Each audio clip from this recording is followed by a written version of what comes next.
হয়েছিল। আজকে সকাল, এখন বাজে 6:30। এখন কত সুন্দর রোদ বেরিয়েছে, দেখো সকালটা কত সুন্দর লাগছে।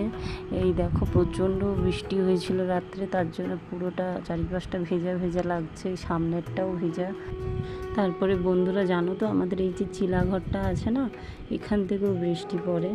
তো বৃষ্টিতে আমাদের সিঁড়ির নিচে রান্নাঘরের মতো আছে, তো এখান থেকেও বৃষ্টিটা পড়ে উপর থেকে, তো এই জন্য আরও ভিজা ভিজা লাগছে। তারপরে এই যে দেখো, ও না খুব দুষ্টু হচ্ছে, বাড়ি থেকে বেরিয়ে চলে যায়, মানে দরজা খুলে একা একা বেরিয়ে চলে যায়। হয় আমাকে চাবি লাগিয়ে রেখে দিতে হয়, নাহলে আমাকে পেছন পাশটা যে গ্রিলের যে ইটা আছে না, ওটা আমাকে আবার লাগিয়ে দিতে হয়। মোটামুটি প্রচণ্ড দুষ্টু, এদিকে লাগালে সেদিকে সিঁড়ি থেকে উঠে ছাদে চলে যায়। এত বদমাশি করে, ওকে নিয়েই সারাদিন আমার মোটামুটি দিনটা কেটে যায়, এত বদমাশ। একটুকু